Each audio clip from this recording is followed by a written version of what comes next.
Hello नमस्कार दोस्तों।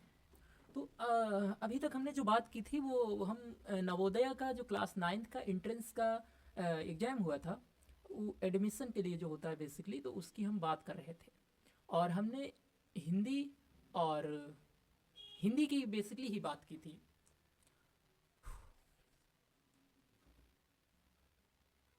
तो हेलो नमस्कार दोस्तों। हम नवोदय क्लास नाइन्थ का जो एंट्रेंस एग्ज़ाम होता है उसका 2026 में जो अभी फरवरी में एग्ज़ाम हुआ था उसका पेपर सॉल्व कर रहे थे। आपको पता है कि यहाँ पर हिंदी के 15 क्वेश्चन, इंग्लिश के 15 क्वेश्चन हो गए हमारे 15 15 30। और जो बाकी बचे क्वेश्चन वो होते हैं साइंस से, और आपके 35 क्वेश्चन साइंस और मैथ से होते हैं, जो आपकी जनरल साइंस होती है बेसिकली और मैथ्स होती है। तो हमने हिंदी वाला जो पोर्शन था वो कंप्लीट कर दिया था, और आज हम इंग्लिश का पोर्शन करेंगे। तो चलिए शुरू करते हैं और देखते हैं इंग्लिश में किस टाइप के क्वेश्चन आते हैं, और आप कमेंट में बताइएगा इंग्लिश का पोर्शन आपको इजी लगा या फिर टफ लगा। तो चलिए शुरू करते हैं। और इंग्लिश आपके सेकंड सेखंड या आप सेक्शन बोल सकते हैं, यहाँ पर आपसे पूछी जाती है। इसके अलावा आपको बता दें, हम यहाँ पर एक वाइट शीट भी लेकर चल रहे हैं, ताकि जो भी अगर हमें कुछ समझाना होगा तो हम उसको अलग भी समझा पाएंगे।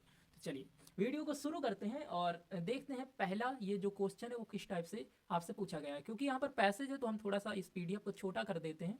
आप इस पैसेज को हम पढ़ते हैं। चलिए, तो पैसेज पढ़ने का जो तरीका होता है वो भी हमने आपको इससे पहले वाली वीडियो में बताया था, लेकिन एक बार फिर से बता देते हैं।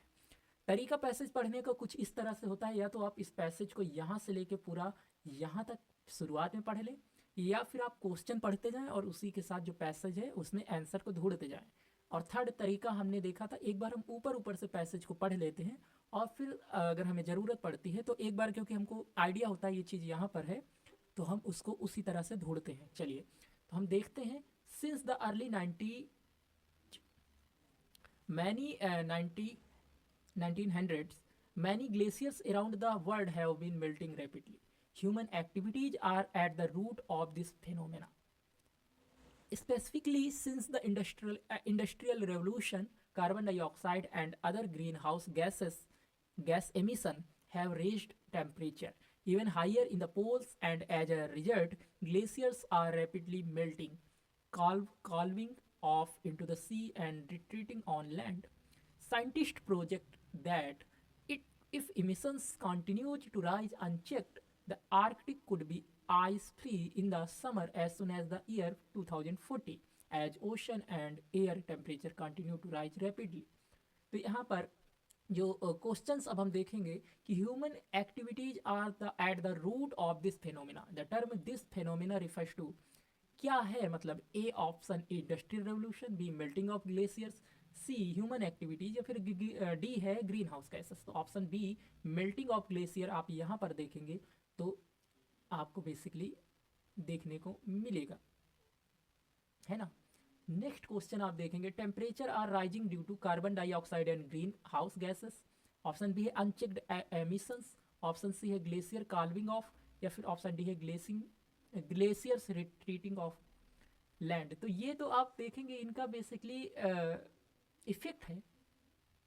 और अनचेक्ड एमिशन या ए में आपको कंफ्यूजन होगा, एंड उसके लिए आप इसको पढ़ेंगे तो आपको यहाँ पर देखने को मिलेगा जो सही जवाब है इस यहाँ पर आप देखिए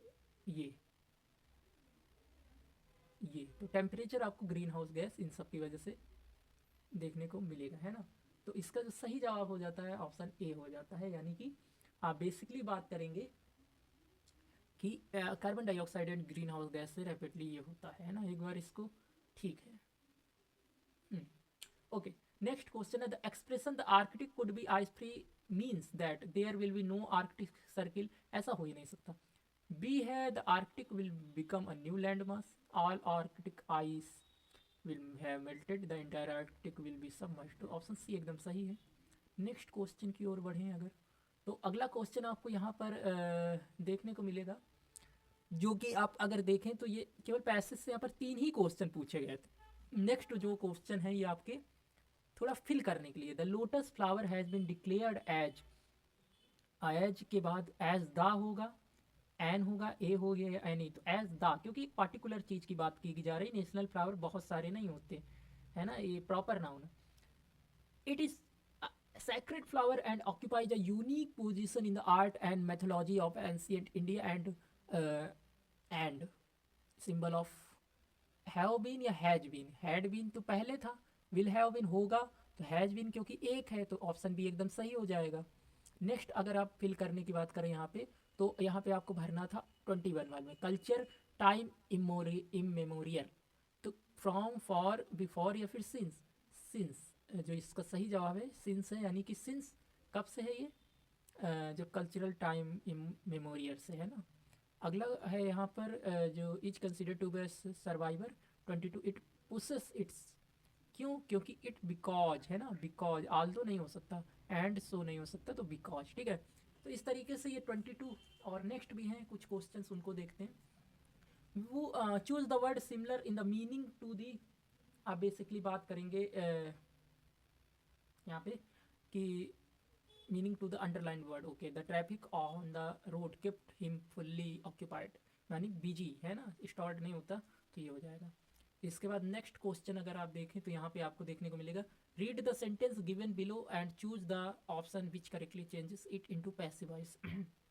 okay, so the cows had been forgotten by Beena. The cows were, अच्छा तो यहाँ पे एक ये है सेंटेंस पहले, बीना फॉरगॉट तो वर्ब की सेकेंड फॉर्म है, तो वेयर ही होगा यहाँ पे. सही जवाब है.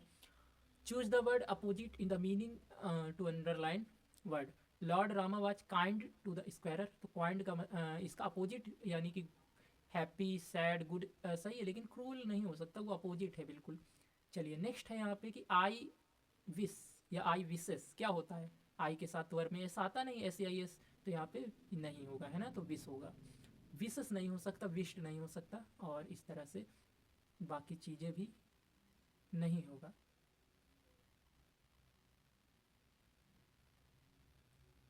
ठीक है, तो 26 जो हमारा है ए ऑप्शन एकदम सही हो जाता है.